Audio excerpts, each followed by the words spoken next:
Texas. Mr. President, in Gulliver's Travels, Swift told us of two fictional lands, Lilliput and Blefuscu, that had been at war for years over which end of the egg to open first. In Lilliput, they opened the big egg, and in Blefuscu, they opened the small end of the egg. And the big enders and little enders battled endlessly. I am sorry to say that that satirical depiction often reflects what occurs in this august body. We spend a great deal of time arguing about procedural niceties, about motions to commit or not to commit that do not matter to the American people. And all the meantime, we are bankrupting our children and our grandchildren. If I could, I'd like to cut through all of the arguments back and forth because in my view, most of the arguments are, by design, missing the point of this disagreement. This disagreement is over one issue and one issue only. Can the United States Senate raise our debt limit with only 50 votes, or does it take 60? Everything else that's being talked about is smoke. It is a side issue. The central fight here is, should the United States Senate be able to raise the debt limit with 50 votes or 60? Now, I will note my friend from Arizona questioned the knowledge of those who are objecting, and he suggested that perhaps our knowledge was lacking because this could not be done. Well, I know my friend from Arizona is a long veteran of this body. And he surely knows that in 1987 and 1990, it was done. This is not a hypothetical. And in 1995 and 2004, it was attempted. It didn't quite get accomplished, but it was attempted. And what occurs under the Budget Act of 1974 is that when a conference report is adopted and reconciliation instructions are sent that raise the debt ceiling, that can then be passed by this body with merely 50 votes. This is all an avenue to allow a debt ceiling increase to be raised with 50 votes. And I know my friend from Arizona is well aware of that because he is such an esteemed historian of this body that he knows not only can it be done, but it has been done. And we don't need to hypothesize over whether that's what this is about, because for 62 days, we have asked the majority leader, simply say, we won't use this as a procedural trick to raise the debt ceiling with 50 votes, and we can go to conference. And for 62 days, the majority leader has said, no, I will not do that, I will not do that. And those protestations make absolutely clear what this is about. Mr. President, I think on both sides of the chambers, there are different things at work. On the Democratic side of the chamber, President Obama has been very explicit. He wants to raise the debt limit, and he has said he wants no debate about it. He's unwilling to debate. He wants to shut down the discussion. He simply wants a blank check. He simply wants an unlimited credit card to keep digging the debt hole this nation is in deeper and deeper and deeper. And he said this publicly, repeatedly from the White House. And what our friends, the Democrats, are doing is standing shoulder to shoulder with the Democrat president in fighting to enable the United States Senate to raise the debt limit with just 50 votes, which means, if that happens, that would then allow the 55-member Democratic majority to vote to do so without listening to a word from the minority. That's what this fight is about. There's no other issue being contested here. But what's happening on the Republican side? Well, some have suggested we ought to just have a motion to instruct. Now, the problem with a motion to instruct is a motion to instruct is non-binding, so it's a purely symbolic gesture. But even a motion to instruct not to raise the debt ceiling would lose. Why? Because there are 55 Democrats, and the 55 Democrats would vote against it. And here's the dirty little secret about some of those on the right side of the aisle.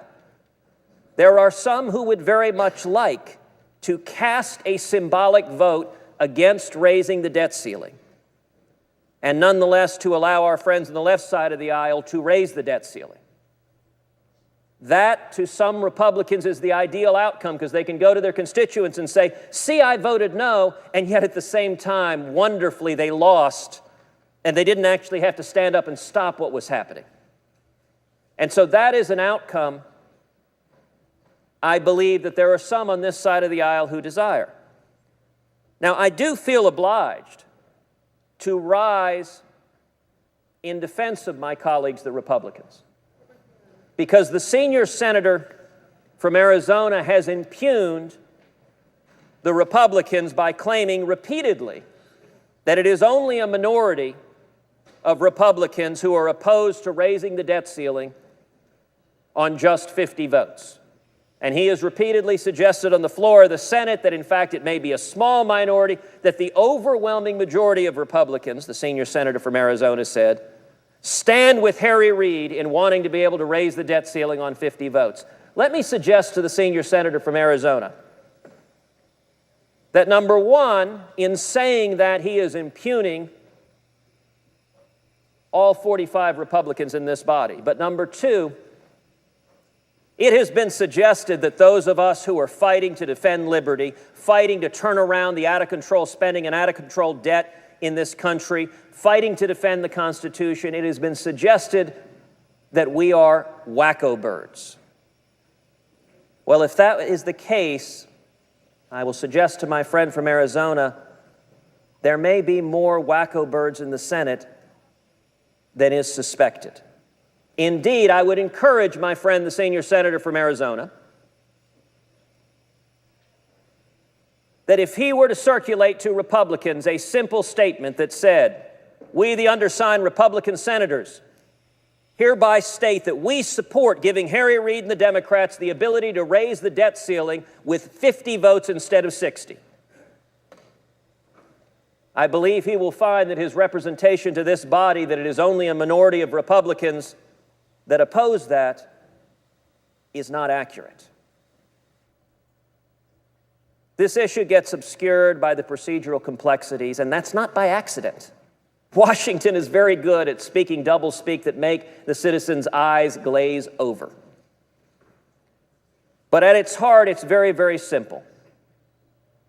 Majority Leader Reid and the Democrats want to raise the debt ceiling. They have stated they want to raise the debt ceiling, and they want to do so consistent with President Obama's instructions, to do so without debate, because he doesn't want to debate this issue, without conditions, without anything to fix our out-of-control spending, our out-of-control debt. Simply give him an additional blank credit card, because going from $10 trillion to $17 trillion has not been enough. That is the desire of the Democrats, and it is candid. We could go to conference right now today if the Democrats would simply say, we won't raise the debt ceiling with just using 50 votes. We will debate it on the floor with a 60-vote threshold and actually be forced to find some bipartisan agreement. But that's not what the majority wants to do. And those who are arguing that Republicans should accede to that demand are arguing that all of us who have told our constituents, we're going to fight to solve this economic problem, we're going to fight to stop this out-of-control spending, we're going to fight to stop bankrupting our kids, that those promises are hollow. Those are just what we tell constituents at home. That's not actually what we do when we're on the floor of the Senate.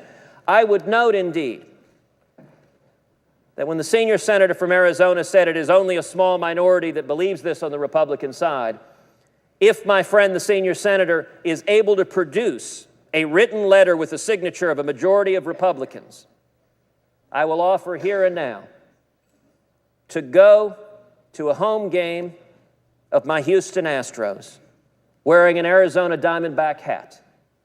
And I can guarantee you in Houston that will not be well received, but yet I stand in complete comfort that I will not find myself in that situation, because I don't believe it's right that a majority of the Republicans in this body have given up the fight on spending, have given up the fight on reining in out-of-control, Washington, bipartisan spending, deficits, and debt. I believe we are seeing leadership in this body stand together to fix the problem. That is what the American people want. So let me say this in closing. It's easy to get confused by all of the procedural discussions back and forth. This issue is about one issue alone. Should Majority Leader Harry Reid be able to raise the debt limit, an unlimited amount, with just 50 votes?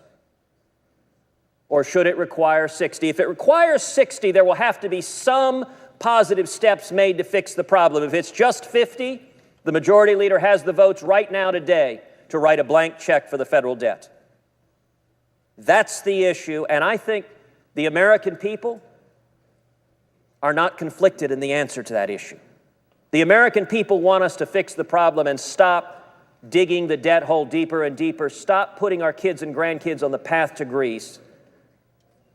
And I am proud that so many senators are standing here working very hard to honor our commitments to our constituents, because that's exactly what our job is.